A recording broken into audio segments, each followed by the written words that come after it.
Okay everyone, in this video we are going to start our political science first chapter, and that is what is democracy and why democracy. In this chapter we are going to discuss about the features of democracy. We will understand what is actual democracy and several other things that we will understood in this chapter. The chapter name is what is democracy, why democracy.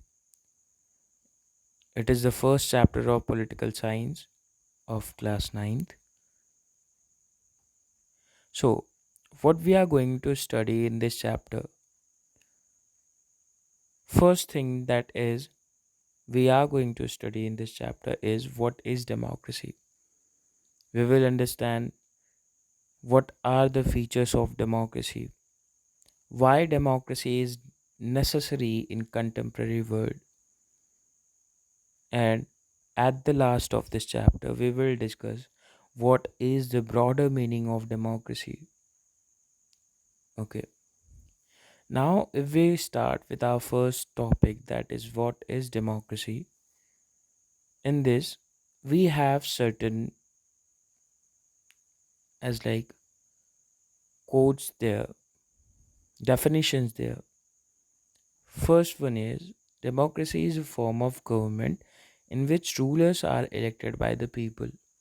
It is also true because the most of the democratic country that are in our world, in that countries the rulers are elected by the people.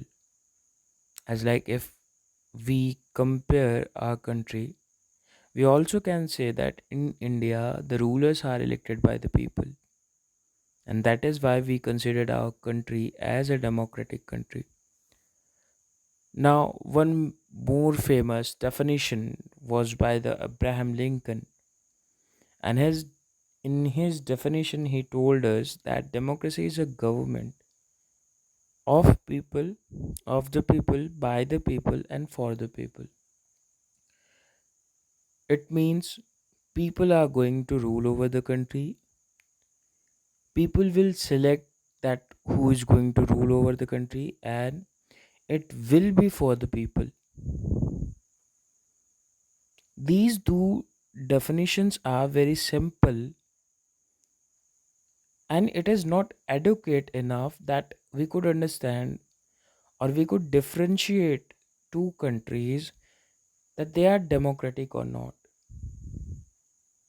As like China is having the election, but we cannot say that it is a democratic country because it has only one political party into it.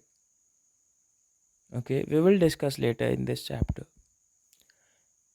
Now, our second part here is if we consider this definition, we would end up calling almost every government that holds election a democracy.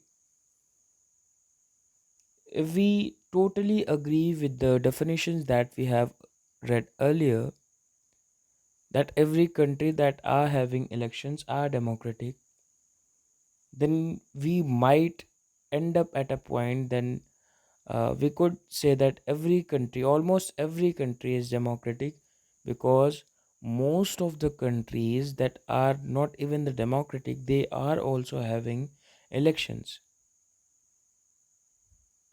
Okay. So now, thus we need to carefully distinguish between democracy and other form of government. We need to distinguish, we need to differentiate the different form of government from the democracy, and we need to differentiate it for a good purpose.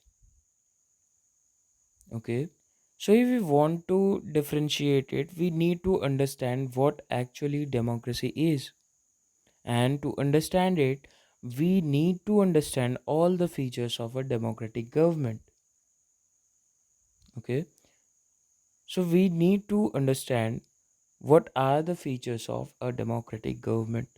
So our next topic will be here, But before this we start, we will take up an example of the country, our neighboring country, that is Pakistan. In October 1999, there was a General Pervez Musharraf who led a military coup in Pakistan.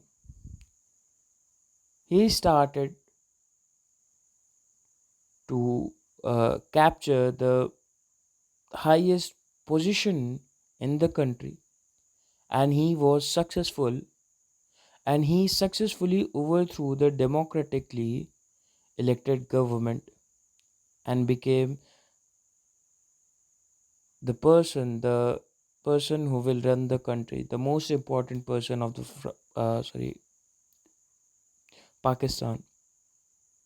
He declared himself as the chief executive of the country. That means he is going to make all the laws into the ground. He is going to enact all the laws that will be made up from legislative assembly. And later sometime he changed his designation and declared himself as the president of Pakistan. He is increasing his power certainly, and that is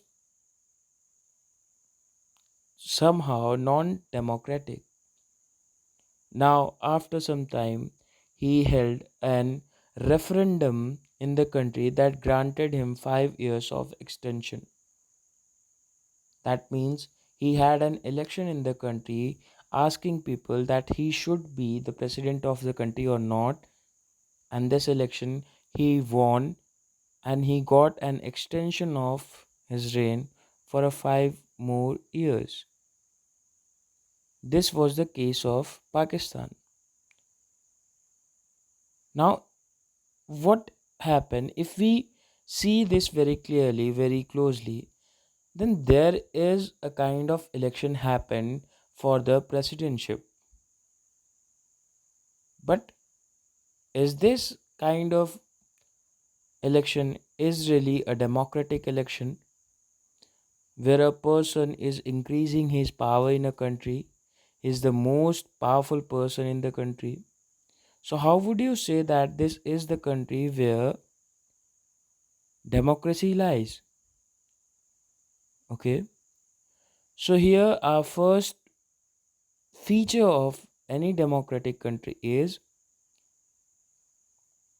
whatever major decisions are there in any country should be taken by elected leaders. Okay, now who will take the major decision? The elected representative, the elected leaders. Now we have seen that election were held in the Pakistan. So what do you think how the referendum was done? The process of referendum was an a democratic process or an undemocratic process? Look, there were certain people in Pakistan, like Pakistani media, human rights organizations, and democracy activists. They said that the referendum was based on malpractices and fraud. That means the referendum was not clear. They have threatened the people, they have bribed the people, they have done fraud with the people. And in any democratic country, you will find that elections are totally democratic. There is a fair chance of losing the current government political party. So, the referendum that was happened in Pakistan was not a democratic referendum. What happened after that? In August 2002, Pervez Musharraf issued a legal framework order that amend the constitution of Pakistan.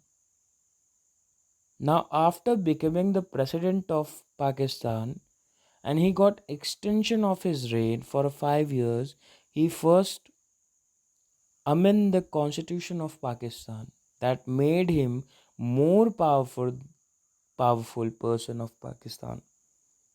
And now he could take all the decision on his own. He don't have to take suggestions from the legislative assembly. But according to this order, the president can dismiss the national and provincial assemblies. Now, if there is any problem in national and provincial assembly, that what kind of problem? Problem for Pervez Musharraf. If national assembly or provincial assembly are taking some decision which is harmful for Pervez Musharraf, he could simply dismiss the national and provincial assembly. That makes him the most powerful person of Pakistan, which is not a sign of democratic government. Now, the work of the civilian cabinet is supervised by the National Security Council, which is dominated by military officers. This means that if there is any representative in any house, any province assemblies, whether it is National Assembly or Provincial Assembly, he is doing some work against Pervez Musharraf, then these officers, these military officers, have authority to remove him as representative, and he will remove that representative from the assemblies. So, what do you think now that Pakistan under the Pervez Musharraf is a democratic country? Whether I don't think so. Look, apart from this, if we go our to our previous definition that we have, that in any democratic country the people elect their representative. Here in Pakistan, the people are electing their representative for the provincial and national assemblies. They are electing their representative. They are having some elections. The person in Pakistan, the citizens of Pakistan, can be elected as representatives, and these elected representatives have some power too. But the final power is rested with military officer and General Musharraf. They have some power, but the major power is with General Musharraf and military officer. They can dismiss the national and provincial authorities. Okay. Now, thus Pakistan under General Musharraf should not be called a democracy because it didn't satisfy our need, our first feature, that is the major decision making power must rest with those who are elected by the people. And this is our first feature of democracy. And if we talk about our next feature, that will be free and fair electoral competition, where the people of any country, the citizens of any country, should have an option to elect representative, elect different, like they should have different options. Like in India, the people have different kind of options to elect any representative, and it should be fair. Fair means every political party that are in government should have a fair chance that they could also lose now. And that is the second feature of our democracy. There is two examples that we have. First one is from China. Look, elections held regularly after 5 years in the China, and they elect country's parliament, that is known as National People's Congress. It is pronounced in Chinese as like Guangguo, Renmin, Diabio, Dahui. So China is also having elections, but we cannot say that this is a democratic country because National People's Congress has the power to appoint the president of the country. Who will appoint the president of country? It is the parliament of the China, and it has only nearly 3,000 members that have been elected all over from the China, and some members are elected from the army too. Now, if you read these three terms, you would find that China is looking a democratic country yet till now. But after this, what we are going to read, it will change our mindset. What is it? Before contesting election, a candidate needs approval from Chinese Communist Party. That means if you want to contest an election in China, you need to get approval by this Chinese Communist Party. Okay. Now, only those who are member of Chinese Communist Party or its 8 small parties allied to it were allowed to contest election held in 2002 and 2003. That means if you want to contest election, you have to take a party symbol that are 8 smaller parties and one Chinese Communist Party, and 8 smaller parties is allied with Chinese Communist Party. That means this alliance will work as one political party. And in this political system, you can find that the people are not getting the good amount of choices they should get in any democratic country. Now, the third point here is the government is also always formed by the Communist Party. Whenever the election will happen, because there is only one political party that is leading political party, and it is the Chinese Communist Party, always it will form the government. Okay. Now, if we think of the case of Mexico, what happens in Mexico actually?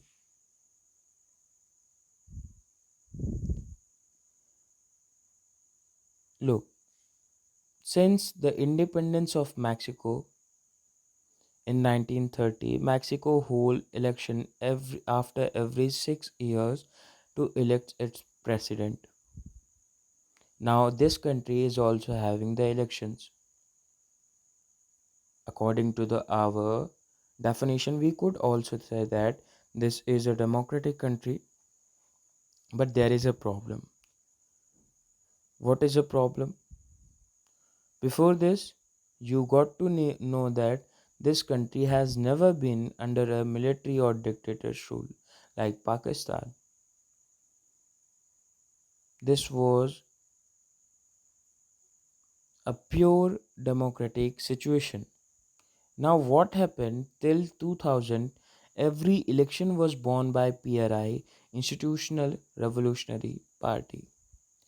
So the full form of PRI is just opposite IRP, Institutional Revolutionary Party.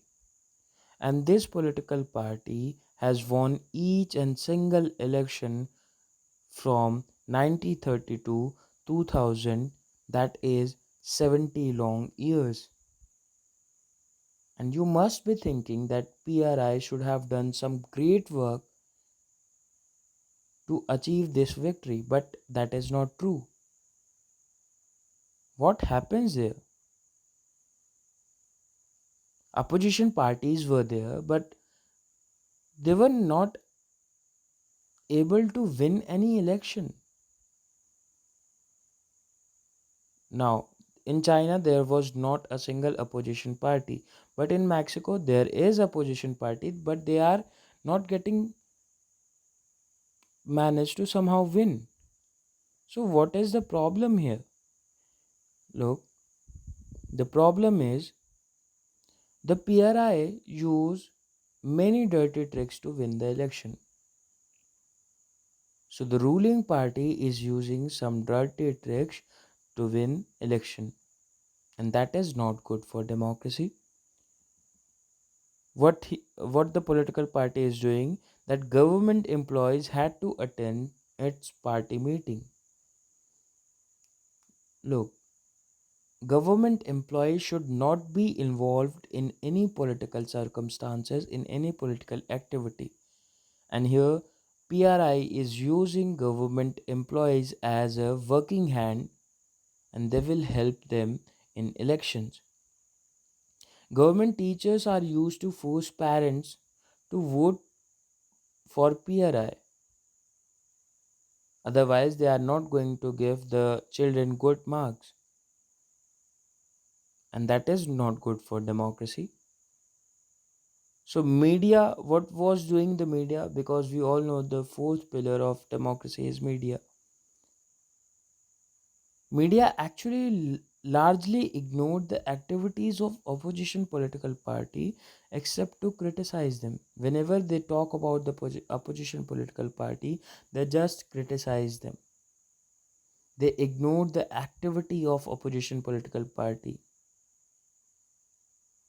And sometime the polling booths were shifted from one place to another in last minute, and only those people will got to know where to vote who are the supporters of PRI, and who didn't support the PRI, they won't be able to get information that where they should vote. And that is how PRI somehow managed to win in every election since 70 years. If we compare both these examples as like China and Mexico, we will find something that in China, election do not offer any kind of serious choice to the people, because there is only one political party and not a single opposition party against it, and they have to choose the ruling party and the candidate approved by it. Which political party? Chinese Communist Party. Now, if we talk about Mexico, people seem to really have a choice, but in practice, they had no choice. There are opposition political parties, but due to the dirty tricks of PRI, in reality, the people of Mexico don't have a choice, because every time they are using dirty tricks to win election. So look, if you are the opposition party that lives in Mexico and you are contesting with a contestant that is near to the finishing race, you won't be able to cross him now, because he has boosted himself with some dirty tricks.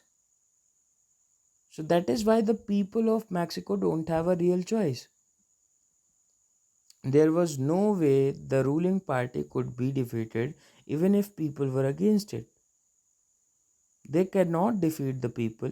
Sorry, they cannot defeat the PRI. They would change the polling booth at the last minute. So here we get our second feature of democracy, that is, a democracy must be based on a free and fair elections where those currently in power have a fair chance of losing. So whenever you talk about the democracy, you should think that, is there any kind of free and fair election? Is the ruling party have chances to lose the election? If it is, then you can consider that country as political party. And that is it for today's video. We will discuss all those things in next classes.